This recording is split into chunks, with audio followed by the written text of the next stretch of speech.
Bonjour à tous. On va laisser un petit peu de temps au monde pour se connecter et nous allons commencer dans quelques minutes.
Bien, nous allons commencer. Donc, bonjour à tous, bienvenue dans ce webinaire.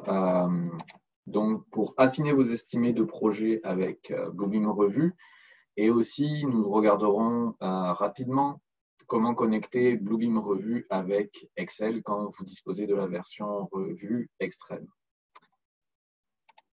Donc, je vais tout d'abord partager mon écran afin de pouvoir montrer à tout le monde justement un petit peu Bluebeam. Donc, dans le cadre de ce webinaire, j'ai sélectionné 3 plans. Un plan donc de structure, un plan d'architecture, ainsi qu'un plan d'élévation pour pouvoir montrer les différentes choses que nous allons voir lors de cette présentation. Donc, lors de cette présentation, nous allons regarder comment nous allons créer en fait un profil pour l'estimation pour commencer. Par la suite, nous regarderons comment calibrer nos plans afin de pouvoir faire nos estimés donc basés sur les mesures et sur les échelles qui sont disponibles dans les plans ou sur les cotes. Comment créer sa boîte à outils avant de commencer à faire de l'estimation, étant donné que tout va tourner principalement autour de la boîte à outils. Quels sont les outils que vous avez à disposition et comment vous allez pouvoir les utiliser, comment vous allez pouvoir les personnaliser pour pouvoir justement réaliser des estimés précis en fonction donc de ce que vous avez besoin de relever. Et enfin, au final, nous regarderons un petit peu la liste des marquages. Donc, on parle actuellement de ça,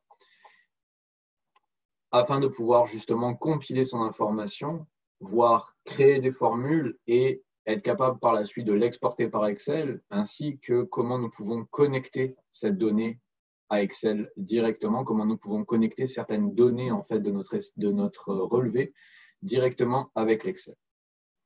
Donc tout d'abord, créer son profil en estimation. Nous allons aller sur le plan d'architecture, ça n'a pas absolument une importance capitale. Il suffit tout simplement d'aller dans Revue, Profil, et si vous ne le saviez pas encore, on peut créer des profils dans Bluebeam afin de pouvoir créer différentes interfaces en fonction des tâches que nous avons à réaliser. Comme vous le voyez, j'ai moi-même ma propre interface qui est mon interface de travail actuelle, donc celle sur laquelle j'ai mis tous mes boutons. Donc, pour créer un profil d'estimation, c'est très simple. Il suffit d'aller dans Revue, Profil et gérer les profils. Par la suite, vous allez pouvoir créer un profil à partir de 0. Donc, dans le cadre de cette présentation, nous allons faire un profil estimation.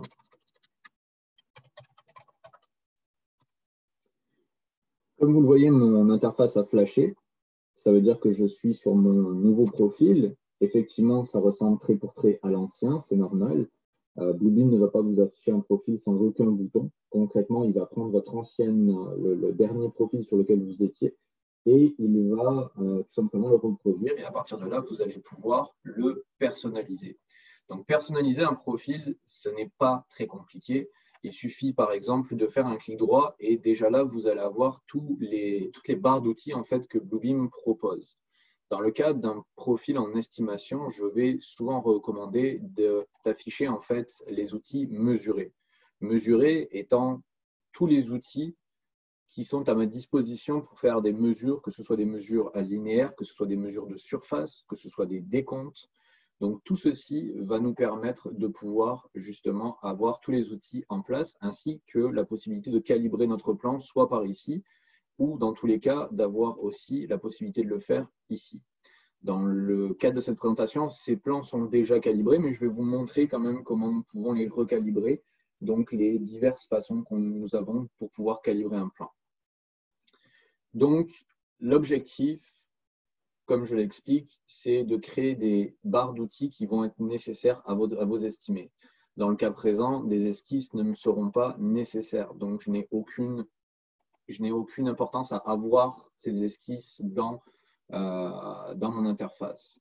Je vais aussi avoir certaines formes. Ici, je pourrais éventuellement en avoir besoin si je veux montrer à des personnes, par exemple, quoi enlever ou quoi modifier. Mais on va être plus dans tout ce qui est de la modification, de la révision de dessin. Donc, les formes, de la même façon, je ne vais pas les utiliser. Le profil que vous avez ici, c'est ma barre d'outils. En fait, la barre d'outils que vous avez ici, c'est ma barre d'outils. Donc, c'est une barre d'outils que j'ai créée dans Bluebeam. Pour ce faire, faites un clic droit, allez dans Personnaliser et dans Barre d'outils, appuyez sur plus et créez votre barre d'outils si vous le souhaitez. Lorsque vous allez la créer, les éléments, donc la colonne éléments sera vide. Il faudra que vous choisissiez dans les diverses catégories de Bluebeam les boutons que vous souhaitez avoir dans votre interface. L'objectif, toujours, étant qu'il vaut mieux avoir une interface qui est plutôt allégée, c'est-à-dire une interface où nous n'allons pas être submergés par le nombre de boutons qu'il peut y avoir. L'autre chose aussi, c'est que si vous travaillez en estimation, il y a de bonnes chances que des collègues à vous aussi utilisent Bluebeam pour pouvoir le faire. Et si à ce niveau-là, vous voulez tous standardiser votre façon d'estimer, il est mieux de créer un profil qui va être simple pour tout le monde, qui va être compris par tout le monde et surtout qui sera facilement déployable à tout le monde. Puisque une des particularités de Bluebeam qui est vraiment intéressante, c'est que tout ce que l'on crée, on peut l'exporter pour l'envoyer à toutes les personnes qui ont besoin de l'utiliser. Donc, ce qui veut dire que une personne va créer, par exemple, toutes ces choses et va pouvoir les déployer à l'intérieur de sa compagnie très facilement. Donc, dans le cas présent, nous avons notre profil estimation que nous n'avons pas beaucoup changé. Là aussi, je ne vais pas forcément avoir besoin d'avoir tous ces boutons sur le côté. L'exemple typique étant les fanions, par exemple, qui ne me seraient pas utiles. Les espaces, je pourrais en avoir besoin, mais le JavaScript, pas forcément.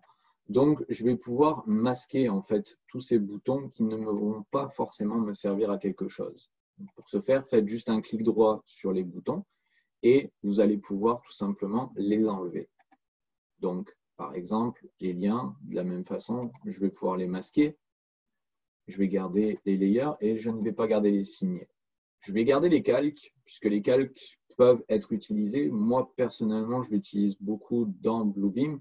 Dans ce cadre-là, je ne le montrerai pas forcément, mais comprenez juste que les calques, dans ma perception de Bluebeam, me servent surtout à aider les gens à afficher l'information qu'ils ont besoin de voir sans avoir forcément les informations de tout le monde sous les yeux si cela n'est pas nécessaire. Dans le cas présent, je vais créer des calques que je vais attribuer directement aux personnes ou directement aux équipes. Et ces personnes et équipes ne pourront, s'ils le souhaitent, ne voir que certains éléments dans le dessin qui sont pertinents pour eux. Je vais laisser le coffre à outils puisqu'on va y venir et que c'est quelque chose qui va être important. Et plus ou moins, j'ai fait mon interface. Elle est assez légère. Je vais même aller carrément l'alléger encore plus pour me laisser le maximum de place à l'écran. Je peux déplacer les boutons dans toute la partie, dans toutes les parties où je veux de mon écran. Donc, je peux les mettre en haut, en bas, à droite, à gauche, peu importe. Une fois que tout ceci est fait, je n'oublie pas de retourner dans Revue Profil et d'enregistrer mon profil, puisque désormais, mon profil d'estimation va être celui-ci. Si je retourne sur Jonathan, mon profil rechange.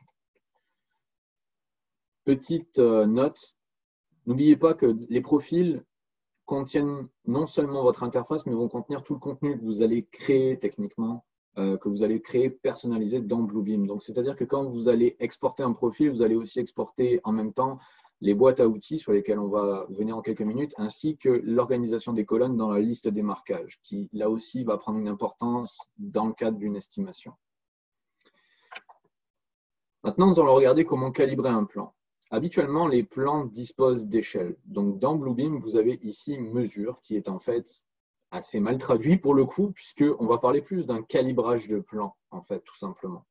Donc, pour calibrer un plan, admettons que vous recevez un plan qui ne dispose pas de l'échelle qui est intégrée directement à l'intérieur. Normalement, quand vous imprimez un plan à partir de AutoCAD, de Revit, les échelles sont incluses à l'intérieur du PDF. Mais il se peut que l'échelle ne suive pas ou il se peut que vous ayez reçu un document qui a été scanné dans une imprimante, cas échéant.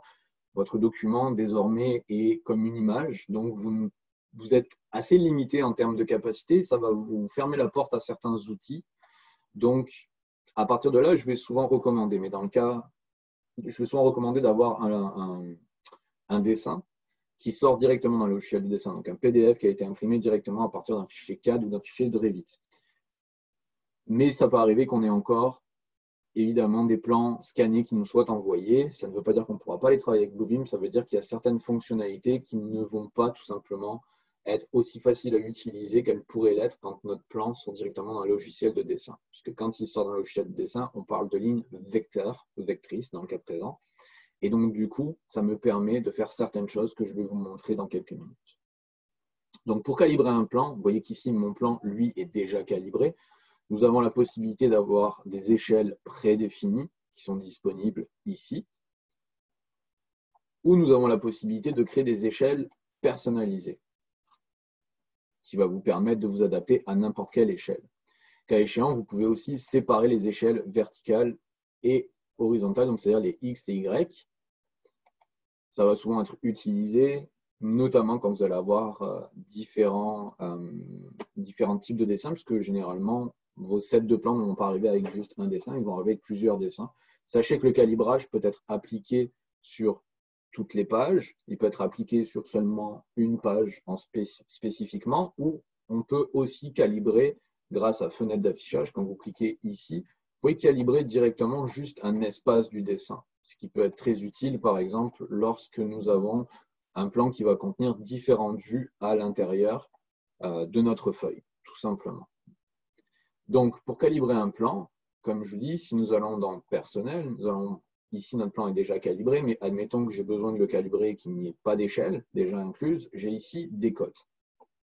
Ces cotes-là, elles vont me permettre tout simplement de pouvoir, si je me réfère à elles, donc créer mon échelle de plan, paramétrer mon échelle de plan. Là aussi, ce que je vais faire, comme vous le voyez, si on zoome bien, les codes sont assez larges. Donc, du coup, c'est possible que, tout simplement, je désactive l'épaisseur des lignes pour être le plus précis possible. Désactiver l'épaisseur des lignes, c'est un bouton qui est disponible dans les barres d'outils, en fait, tout simplement. Je crois, si je me souviens bien, que nous sommes dans la vue. Ici, vous l'avez ici, vue, désactiver l'épaisseur des lignes. Petite astuce aussi pour votre profil, quand vous avez un bouton que vous savez que vous allez utiliser régulièrement, vous voyez qu'il y a une petite pin ici. Quand je clique, ça m'affiche toutes les barres d'outils dont je dispose. Donc, si je vais l'ajouter dans une barre d'outils en particulier, là actuellement dans ma barre d'outils à moi, mais je pourrais l'ajouter aussi dans mesurer, ce qui fait que j'aurai le bouton ici aussi. Donc, à présent, ça ne me sert pas à grand-chose étant donné que ce bouton-là, je l'ai déjà ailleurs. Donc, du coup, pour l'enlever, je vais tout simplement faire la même manipulation, retourner dans Vue, désactiver l'épaisseur des lignes, cliquer sur la petite pin et tout simplement sélectionner Mesurer et ça va décocher mon bouton. Donc, il ne sera plus visible dans cette barre d'outils-là. Il ne sera plus en fait dans cette barre d'outils-là. Pour revenir au calibrage, lorsque nous allons calibrer un plan, tout d'abord, sachez que si votre plan n'est pas calibré, Bluebeam vous le dira. la première fois que vous essayerez de prendre une mesure, il vous dira que votre plan n'est pas calibré, qu'à de ce fait, il faut le calibrer.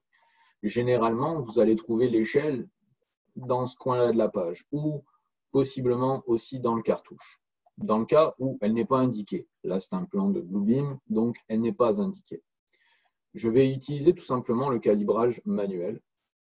Je vais cliquer sur donc mesure, calibrer. Ici, il va me dire sélectionner 2 points d'une dimension connue pour calibrer l'outil de mesure. Et je vais aller sélectionner ma ligne, appuyer sur Shift, tirer ma ligne jusqu'au deuxième bord de ma cote, double-cliquer, et à partir de là, lui me donne la distance réelle telle qu'elle est à mon écran.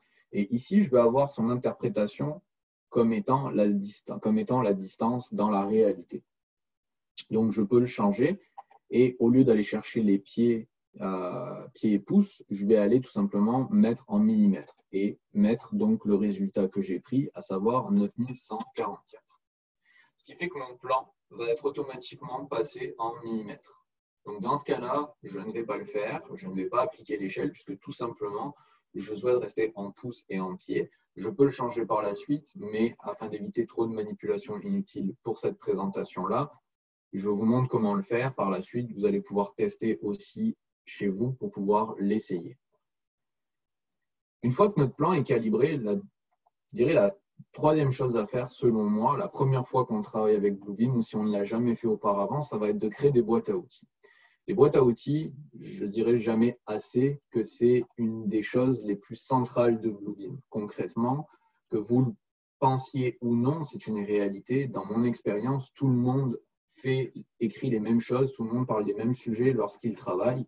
Et donc, on a très souvent tendance à parler des mêmes choses d'un projet à l'autre. Ce qui veut dire qu'on a des redondances dans nos communications. Et ces redondances-là, au lieu, pour pouvoir, disons, mieux les organiser, pour pouvoir être plus rapide dans son travail, on va justement pouvoir se créer un lot d'outils qu'on va personnaliser afin de pouvoir les utiliser à bon escient quand on en a besoin sur les projets. Quand on va parler, par exemple, de révision de dessin, ça va souvent être des commentaires qu'on va mettre dans une certaine couleur. On va leur donner une certaine forme, on va les écrire avec une certaine typographie. Et tout cela, on va l'enregistrer la première fois qu'on va le faire dans notre coffre à outils. Donc, pour ce faire, allez dans Tool Chest, ici, boîte à outils. Cliquez sur Tool Chest et allez sur Gérer les trousses à outils, tout comme nous le ferions lors de la création de notre profil. Une fois que ceci est fait, cliquez sur Ajouter et créez votre boîte à outils Estimation. Vous pouvez l'afficher dans tous les profils si nécessaire. Dans le cas présent, ça ne l'est pas, puisque je veux créer un profil d'estimation. Je veux créer une boîte à outils d'estimation qui sera dans un profil d'estimation, ce qui pour moi n'est pas nécessaire. Si j'ai des profils qui sont déjà existants, je peux très bien aller cliquer ici et aller les récupérer.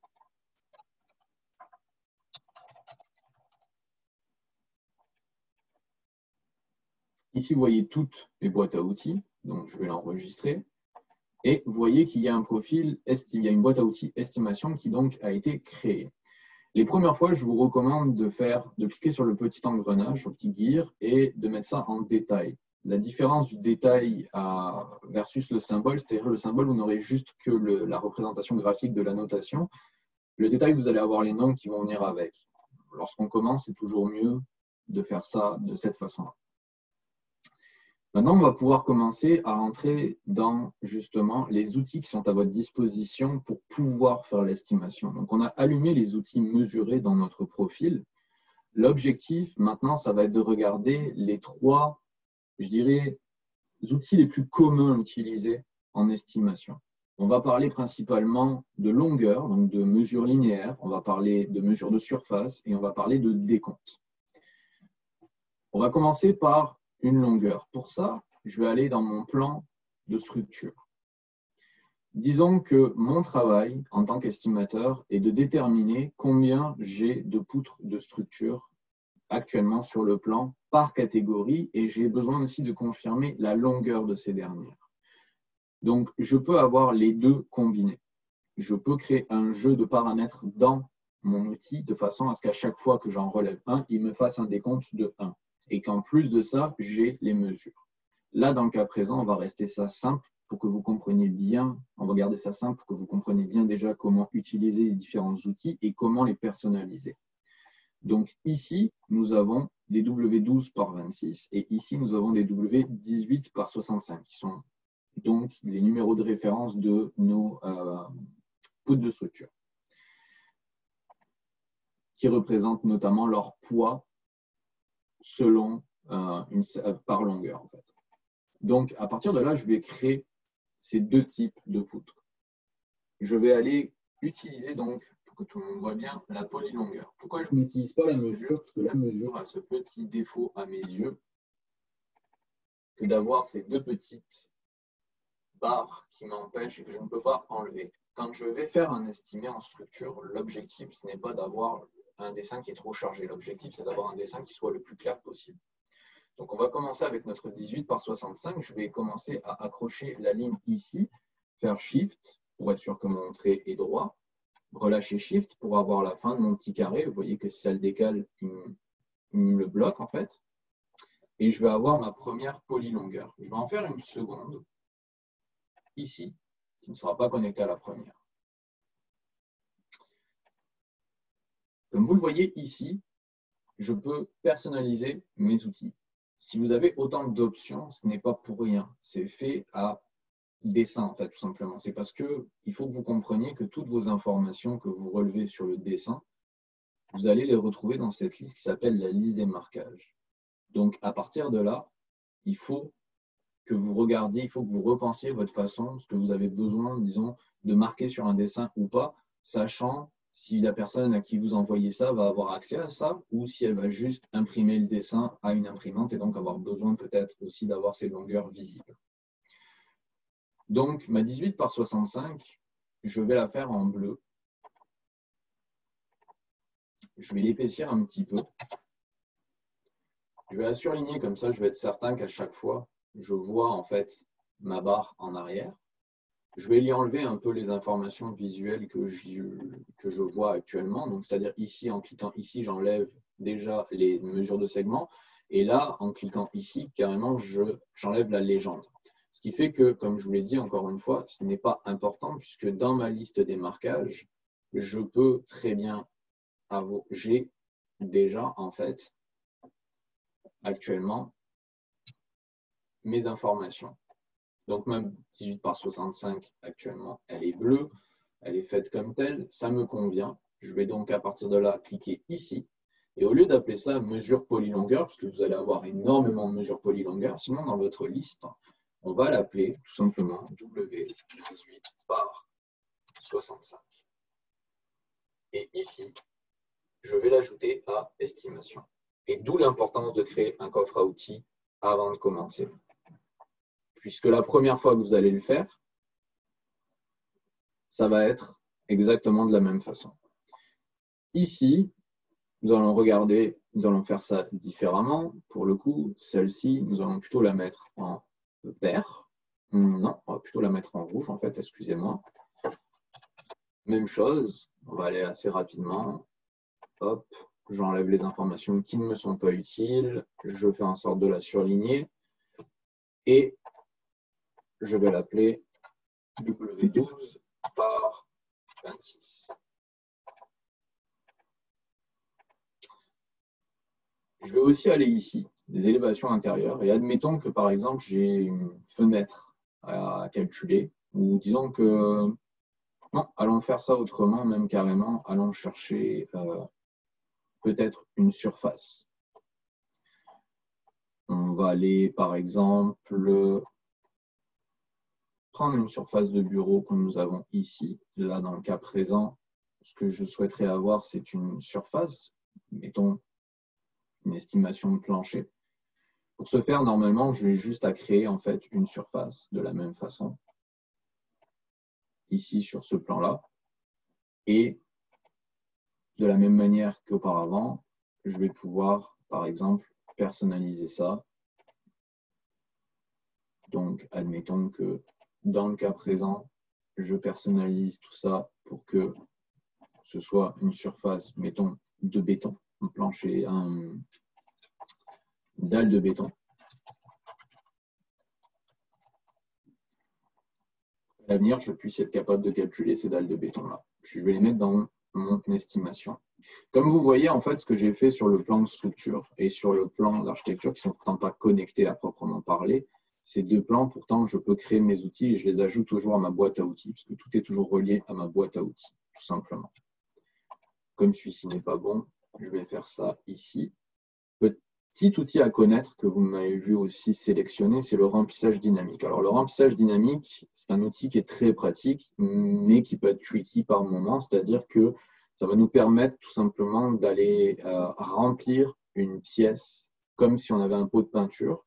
Et à la différence, c'est qu'on va tout simplement, il va tout simplement aller coller directement sur les bords. Donc là, pour ça, généralement, moi, je vais remettre l'épaisseur des lignes, puisque là, dans le cas présent, je n'en suis pas à ce point-là de précision non plus. Je clique ici, donc sur remplissage dynamique ou sur J. Et à partir de là, je vais cliquer sur mon pot de peinture et je vais le laisser se déverser dans ma pièce. D'accord? Là, j'ai oublié de créer une petite limite, par exemple. Je vais aller dans les paramètres pour que ma limite soit quand même beaucoup plus petite, que je sois le plus précis possible. Et je vais tirer ma limite ici. Ma limite, ce qu'elle va faire, c'est qu'elle va fermer en fait ma pièce et que du coup, tout mon espace va bien être pris. Une fois que c'est fait, je vais sélectionner, donc vous voyez ici, j'ai la possibilité de prendre des polylongueurs, j'ai la possibilité de prendre des périmètres, j'ai la possibilité de prendre des surfaces. Donc là, je vais aller chercher ma dalle de béton. Et vous voyez que ma dalle de béton, elle remplit désormais la pièce. Je fais appliquer, fermer et ma dalle de béton est ici. Vous voyez que dans ma mesure, là, ici, mon plan est en mètres carrés. Donc forcément, vous voyez que c'est en mètres carrés. Donc, elle fait 18 mètres carrés. Si j'ai besoin de l'afficher, encore une fois, je clique tout simplement ici et je mets afficher la légende. Si je mets un titre à ma légende, rouge sur gris, excusez-moi, j'ai du mal. Si je mets un titre sur ma légende, ce titre, je peux le faire apparaître. Si j'ai besoin de faire bouger mon chiffre, en fait ici, je vais simplement garder Shift et je vais sélectionner, tout simple, je vais cliquer dessus et je vais le bouger comme ça, tout simplement. Là, vous voyez que je n'ai pas rempli cette partie-là, donc il n'a là pas pris en compte dans son estime. Donc la bulle, normalement, il faudrait que je la fasse. Il faudrait que j'ai une ligne comme ça pour pouvoir le faire. Ou je mette ma limite et que je le fasse correctement. Donc, vous avez vu que ici, on a dalle de béton qui a été appliquée. Pourtant, quand je clique ici, ma dalle de béton, elle est exactement pareille que celle que j'avais créée à l'origine. Dans le cas présent, ce qu'on va faire, c'est que, en fait, quand vous créez vos outils, une fois que vous les avez créés, double-cliquez par-dessus et vous voyez que votre icône va changer. Désormais, je vais pouvoir exactement les réutiliser de la même façon, sauf que je vais pouvoir tout simplement les retracer. Donc, si j'en ai qui sont plus grandes que d'autres, je vais pouvoir le faire. Et là, en même temps que je suis en train de remplir justement tout ça, vous voyez en même temps ma liste des marquages se populer en fonction de ce que je fais à l'écran. Car en fait, tout ce que je vais relever, lui, il va automatiquement l'inscrire dans la liste des marquages et il va me prendre les longueurs telles qu'elles sont. Donc, on a vu le linéaire, on a vu la surface. Sachez qu'il y a aussi la possibilité de compter. Donc, si on fait un décompte, ici, nous avons, excusez-moi, j'ai l'interface de Team Meeting qui m'embête un peu. Ici, nous avons le décompte. Le décompte, quand je clique dessus, ça me fait une coche. Donc, je peux aller faire ça. Et de la même façon, je peux l'appeler W12 par 26, mon décompte. Je peux le personnaliser de la même façon que j'ai personnalisé mes lignes. Là, dans le cas présent, on ne va pas le refaire. Je pense que vous avez compris comment on fait. Tout ce que vous utilisez dans Bluebeam, vous pouvez le personnaliser. En fait, vous devriez le personnaliser puisque ça va vous permettre d'organiser votre donnée par la suite de la façon dont vous en avez besoin. Petite astuce lors des décomptes, quelque chose que j'aime beaucoup de Bluebeam, c'est qu'on peut faire de la recherche de texte. La recherche de texte, concrètement, c'est que si votre plan sort d'un logiciel de dessin, on va y revenir encore une fois, je vais vous expliquer toutes les différences que ça va provoquer pour votre travail. Mais là, je peux sélectionner mon texte, tout simplement, et dire CTRL-C, donc copier, coller. Et je dis à Bluebeam, recherche-moi dans toute ma page tout ce que tu vois qui est marqué W18 par 65. Donc à partir de là, il m'a trouvé tout ça, qui sont en fait chacune des codes W18 par 65 qu'il y a dans mon plan. En fait, pas des codes, mais disons des numéros de référence de la poutre. Je vais toutes les sélectionner et je vais lui dire, je veux que tu m'appliques un décompte sur celle-ci. Mets-moi un petit carré. Et là, en une seconde, j'ai été capable d'avoir le nombre de poutres que j'ai au complet. Donc 75 dans le cas présent pour des W18 par 65. Et je peux appeler ça, par exemple, puisque je peux faire ça aussi, quand c'est quelque chose que je n'ai pas à faire d'un projet à l'autre, disons, décompte des W18 par 65. Alors pourquoi faire ça? Ça va nous permettre donc de switcher à la partie liste des marquages. Pourquoi cette liste des marquages? Pourquoi c'est important dans Bluebeam? Parce qu'en fait, c'est là que vous allez compiler toute votre information. Cette information, vous allez pouvoir la filtrer. Donc, imaginez que cette partie-là, c'est un mélange entre un Excel et un historique Internet. Donc, c'est-à-dire que tout ce que vous faites, ça va être inscrit ici. Sachez que vous avez des colonnes. Ces colonnes sont soit des colonnes qui sont déjà existantes, soit vous pouvez carrément créer vos colonnes vous-même. Quand on parle de créer des colonnes, on va parler par exemple de créer des colonnes de texte, de coches, vous pouvez créer des sélections, des dates, des formules, des numéros. Formules et numéros dans le cadre de l'estimation sont très importants, sélections tout autant, puisqu'en fait ça va nous permettre de créer ou d'importer des sélections qu'on va pouvoir appliquer à certaines annotations.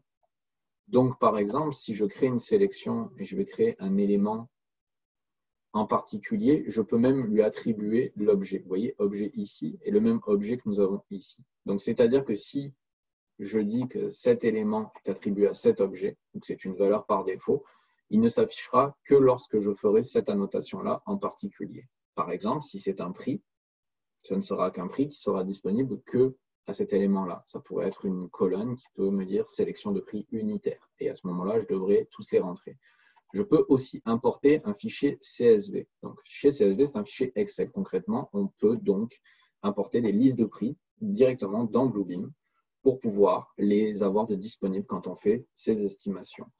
Et évidemment, la dernière dont je vous parlais, qui étaient les formules. Les formules fonctionnent exactement pareil que dans Excel. En fait, elles fonctionnent sous un langage de JavaScript, mais c'est la même chose en Excel pour tout ce qui est des formules. C'est-à-dire que si je tape quelque chose, admettons mesure, et je lui dis multiplier par, ça peut être un prix ou ça peut être une autre colonne. Là, dans le cas présent, on va juste mettre multiplier par 2 pour faire garder ça simple.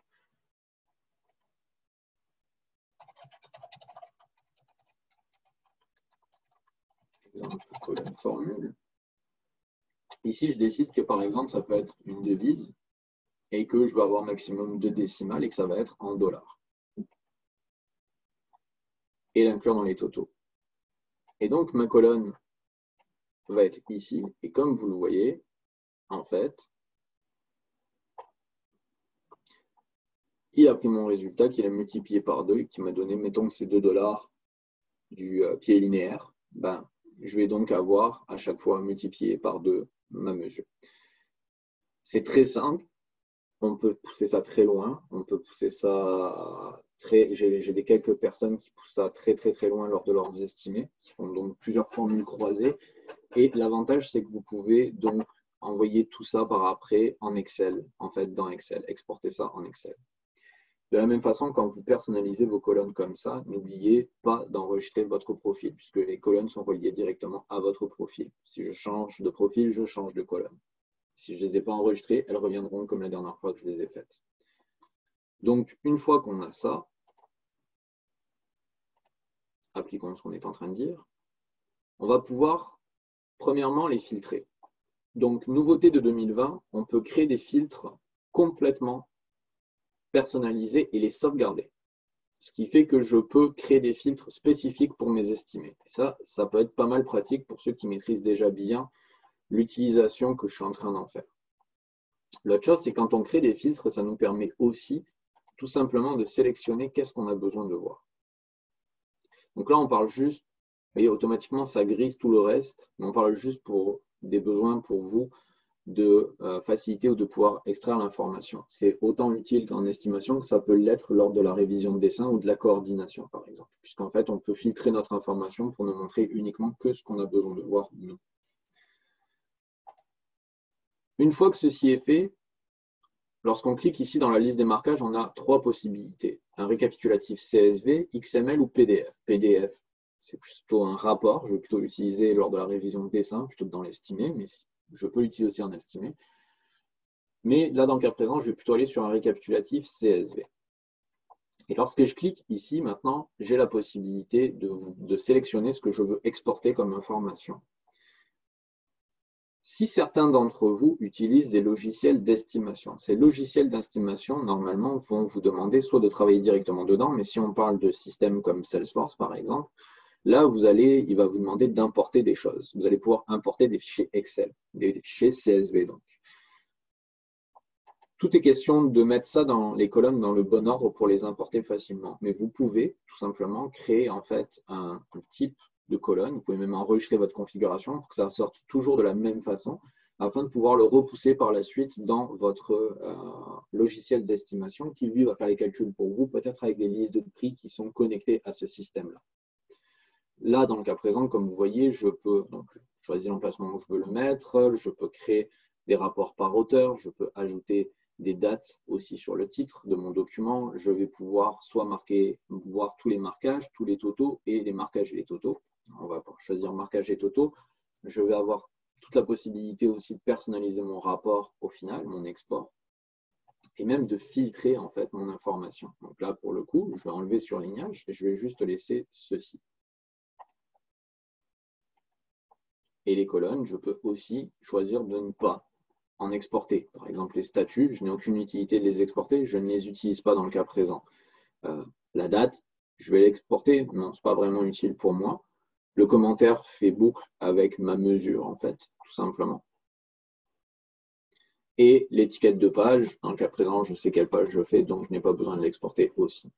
Et je décide de ne pas afficher les colonnes vides. Là, je vais faire OK. Et j'ai exporté donc un fichier Excel de ce que j'avais dans Bluebeam. J'aurais pu m'enlever aussi auteur. Et donc l'exemple de ma colonne formule est ici. Prenez note que c'est un CSV, ce qui veut dire que les formules Excel ne sont pas intégrées à l'intérieur. C'est-à-dire que même si vous avez les données plus le résultat, ça ne veut pas dire que la formule va suivre. Gardez-le en tête. Si vous changez quelque chose dans votre estimé, vous allez devoir réexporter votre information.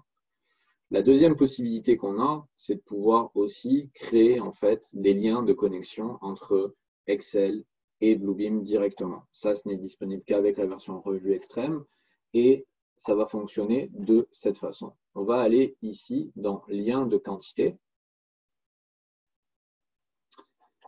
Oups, excusez-moi, vous ne voyez pas en fait mon écran actuellement. Vous voyez juste Bluebeam. Je vais partager donc mon écran.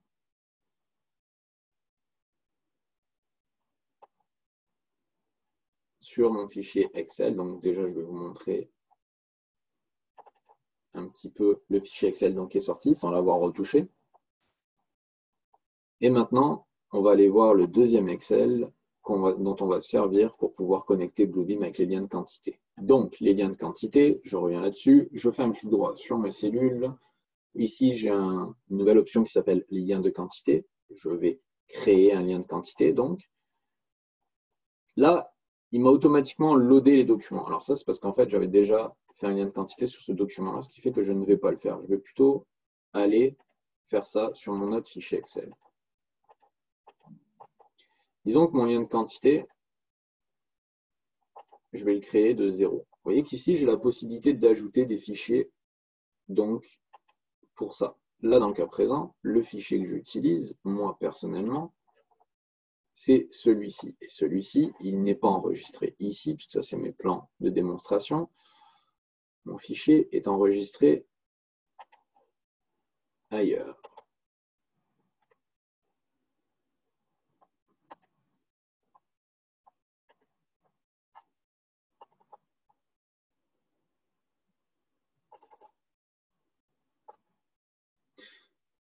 À partir de là, je vais pouvoir prendre les totaux. Donc, par exemple, je vais prendre les totaux de longueur totale afin de pouvoir avoir un lien de quantité qui se crée entre mon document et tout simplement mon Excel. Donc là, c'est à 0 puisque c'est les longueurs totales. Les longueurs totales, actuellement, ça ne va pas être sur ce document qui vont être, ça va être sur le document d'origine que j'ai dans mon autre dossier.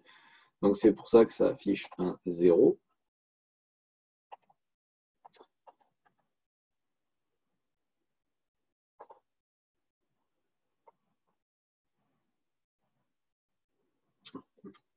Excusez-moi, je sais pourquoi. Ça marchera mieux si on choisit le bon plan. Donc, lien de quantité, là, je vais plutôt aller enlever le fichier source, puisque ce n'est pas le bon. Je vais aller chercher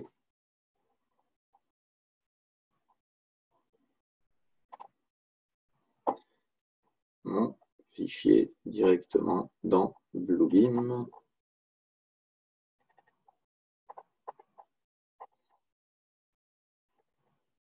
Qui est ici. Et mes longueurs totales sont ici. Donc là, vous voyez que mes longueurs totales, en réalité, c'est ça. C'est toutes les longueurs que j'ai au complet. Si j'avais voulu être plus précis, en fait, ce qu'il aurait fallu que je fasse, puisque quand vous voyez que je fais un lien de quantité, il peut me proposer plusieurs options.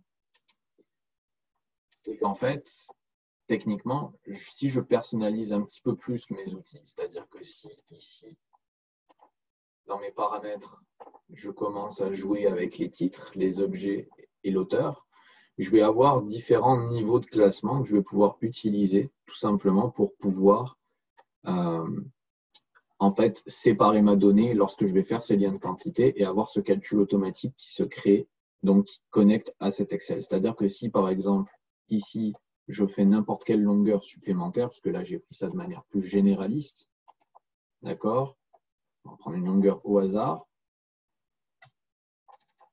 hop, 177.3, si je re-switch sur mon Excel, vous voyez que mon Excel, lui, il a changé. Peut-être même que comme vous voyez que mon Excel, vous avez vu mon Excel changer en temps réel.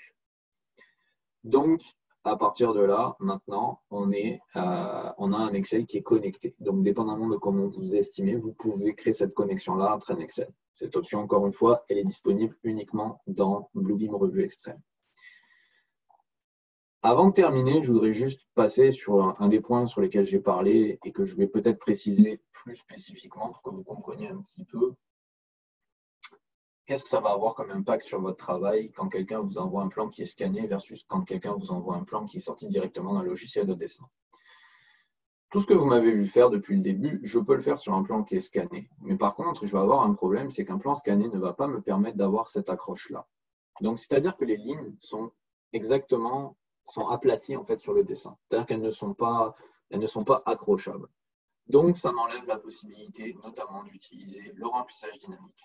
Ça m'enlève aussi la possibilité d'utiliser, par exemple, la recherche de texte, ce qui va vraiment être handicapant pour moi, puisque si je veux faire une recherche par rapport à une référence, pour moi, ça va être beaucoup plus facile d'aller chercher ça avec l'option rechercher et d'utiliser la recherche de texte.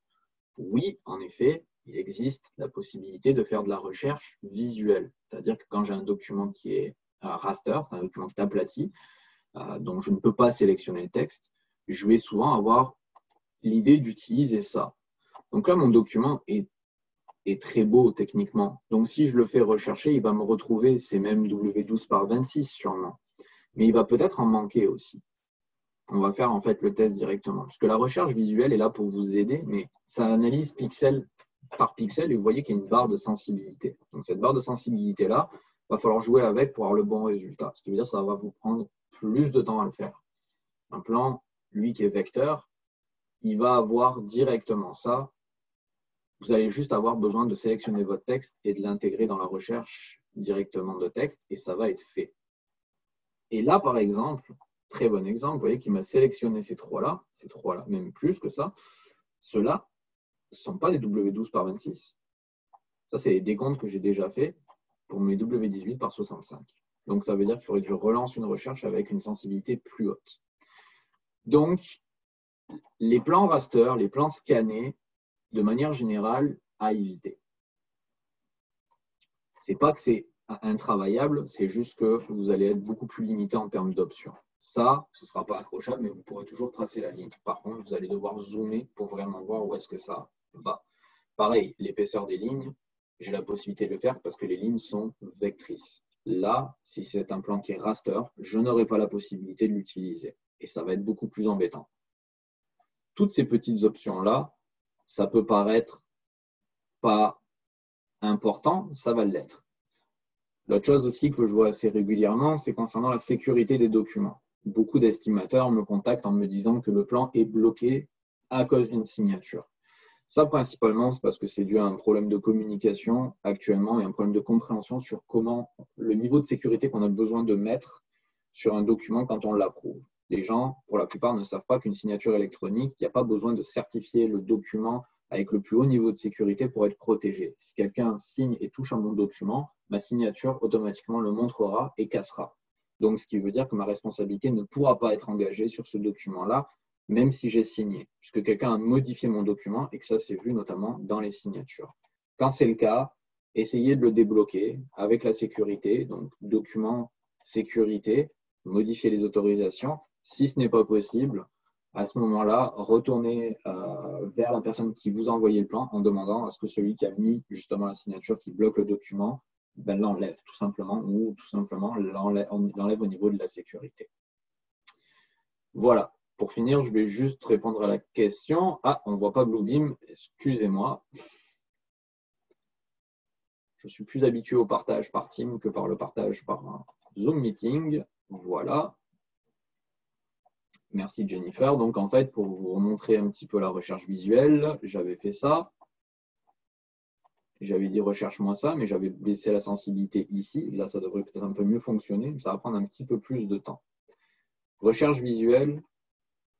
Je sélectionne mon texte, je le copie-colle là-dedans, comme je l'ai montré. On va lui laisser le temps de terminer sa recherche visuelle. Mais vous voyez que la recherche visuelle, même sur un document raster, elle est longue par rapport à la recherche de texte qui est quasiment instantanée. Et même là encore, je pense qu'il ne va pas me trouver, il ne va pas me donner le bon nombre. Là, on a l'air d'être plutôt bon. Donc en changeant la sensibilité, j'ai été capable de lui faire reconnaître tous les W12 par 26. Sauf qu'on va voir s'il les applique pour tout le monde.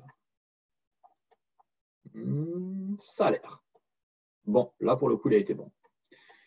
Tout à l'heure, quand je l'avais fait,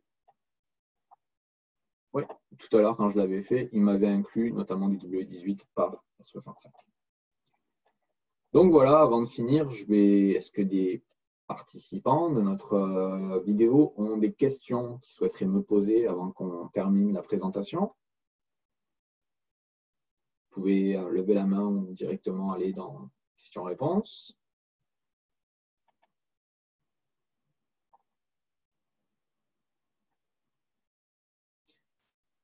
Du coup, je pense qu'on est bon. Si vous souhaitez de toute façon m'écrire, n'hésitez pas. Vous pouvez toujours me rejoindre par téléphone ou par courriel. Vous pouvez appeler chez SolidCAD. Tout simplement, on a toute une équipe qui s'occupe de Bluebeam qui va pouvoir vous expliquer certaines choses aussi. Donc là-dessus, je vous laisse. Je vous remercie de votre temps et puis je vous souhaite une excellente journée. Au revoir.